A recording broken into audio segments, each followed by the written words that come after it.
ಎಲ್ಲರಿಗೂ ನಮಸ್ಕಾರ. ನಮ್ಮ ಹಿಂದೂ ಧಾರ್ಮಿಕ ಕೇಂದ್ರಗಳ ಜಾತ್ರೆ ಮತ್ತಿತರ ಉತ್ಸವಗಳಲ್ಲಿ ನಮ್ಮ ಹಿಂದೂ ಧರ್ಮದ ಬಾಂಧವರ ಜೊತೆಗೆ ಇನ್ನಿತರ ನಮ್ಮ ಅನ್ಯ ಧರ್ಮೀಯರು ಕೂಡ ಸೇರಿಕೊಂಡು ವ್ಯಾಪಾರ ವಹಿವಾಟುಗಳನ್ನು ಮಾಡೋದನ್ನು ನಾವು ನೋಡ್ತಾ ಇದ್ದೀವಿ. ಇದನ್ನು ನಾವು ವಿಶ್ವ ಹಿಂದೂ ಪರಿಷತ್ ವತಿಯಿಂದ ನಾವು ಇದನ್ನು ಖಂಡಿಸ್ತಾ ಇದ್ದೀವಿ. ಯಾಕಂದರೆ ನಮ್ಮ ಧಾರ್ಮಿಕ ಕೇಂದ್ರಗಳಿಗೆ ಇತ್ತೀಚೆಗೆ ಘಾಸಿ ಮಾಡುವಂಥ, ನಮ್ಮ ಹಿಂದೂ ಬಾಂಧವರಿಗೆ ಮನಸ್ಸಿಗೆ ಆಘಾತವನ್ನು ಉಂಟು ಮಾಡುವಂಥ, ಧಾರ್ಮಿಕ ಭಾವನೆಗಳಿಗೆ ಧಕ್ಕೆ ತರುವಂಥ ಕೆಲಸವನ್ನು ಅನ್ಯ ಧರ್ಮೀಯರು ಮಾಡ್ತಾ ಇದ್ದಾರೆ. ಹಲವು ಕಡೆ ನಮ್ಮ ದಕ್ಷಿಣ ಕನ್ನಡ ಜಿಲ್ಲೆ ಇರ್ಬೋದು, ಇನ್ನಿತರ ಕಡೆಗಳಲ್ಲಿ ಅದು ಆಗ್ತಾ ಇದೆ. ದೈವಸ್ಥಾನಗಳನ್ನು ಅಪವಿತ್ರಗೊಳಿಸುವಂಥ ಕೆಲಸ ಕೂಡ ಅವರು ಮಾಡ್ತಾ ಇದ್ದಾರೆ. ಅದರ ಜೊತೆಗೆ ನಮ್ಮ ಧಾರ್ಮಿಕ ಶ್ರದ್ಧೆಯನ್ನು ಬಂಡವಾಳವನ್ನಾಗಿಸಿಕೊಂಡು ಅವರು ನಮ್ಮ ಜಾತ್ರೆಗಳಲ್ಲಿ, ನಮ್ಮ ಇನ್ನಿತರ ಧಾರ್ಮಿಕ ಸಂದರ್ಭಗಳಲ್ಲಿ, ಕಾರ್ಯಕ್ರಮಗಳಲ್ಲಿ ಅಂಗಡಿ ಮುಗ್ಗಟ್ಟುಗಳನ್ನು ಇಟ್ಟುಕೊಂಡು ವ್ಯಾಪಾರ ವ್ಯವಹಾರಗಳನ್ನು ಮಾಡಿ ನಮ್ಮ ಹಿಂದೂ ಧರ್ಮದ ಬಾಂಧವರ, ಹಿಂದೂ ಆಸ್ತಿಕ ಬಾಂಧವರ ಹಣವನ್ನು ಪಡ್ಕೊಂಡು, ವ್ಯವಹಾರದ ಮುಖಾಂತರ ಪಡ್ಕೊಂಡು ನಮ್ಮ ಹಿಂದೂ ಧರ್ಮಕ್ಕೆ ಅನ್ಯಾಯ, ಅನಾಚಾರ ಅಥವಾ ಅಪಚಾರ ಮಾಡುವಂಥ ಕೆಲಸವನ್ನು ಅವರು ಮಾಡ್ತಾ ಇದ್ದಾರೆ.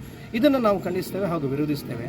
ಎಲ್ಲ ದೇವಸ್ಥಾನಗಳಲ್ಲಿ, ಎಲ್ಲ ಧಾರ್ಮಿಕ ದತ್ತೀಯ ಮತ್ತು ಖಾಸಗಿ ದೇವಸ್ಥಾನಗಳಲ್ಲಿ ಯಾವುದೇ ಜಾತ್ರೆ, ಯಾವುದೇ ಸಂದರ್ಭದಲ್ಲಿ, ಧಾರ್ಮಿಕ ಕಾರ್ಯಕ್ರಮಗಳ ಸಂದರ್ಭದಲ್ಲಿ ಅಂಗಡಿ ಮುಂಗಟ್ಟುಗಳನ್ನು ಅನ್ಯ ಧರ್ಮೀಯರು ಯಾವ ಕಾರಣಕ್ಕೂ ಕೂಡ ಅವರಿಗೆ ಅವಕಾಶ ಕೊಡಬಾರ್ದು, ಅಂಗಡಿಗಳನ್ನು ಹಾಕಲಿಕ್ಕೆ ಅವಕಾಶ ಕೊಡಬಾರ್ದು ಅಂತ ಈ ಮೂಲಕ ನಾವು ಹೇಳಿಕ್ಕೆ ಬಯಸ್ತೀವಿ.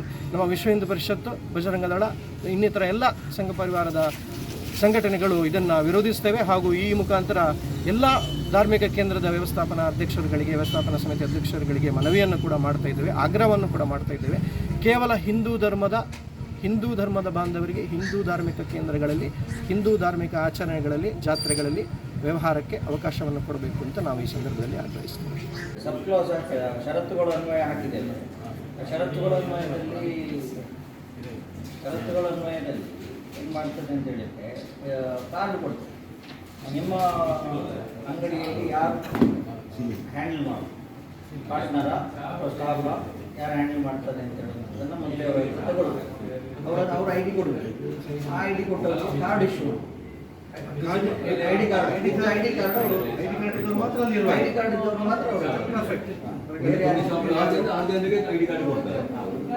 ಯಾರೋ ಬಂದು ಯಾರು ಇಲ್ಲ, ಅವರೊಟ್ಟಿಗೆ ಕೊಡಬೇಕು. ಅವ್ರ ಅಪ್ಲಿಕೇಶನ್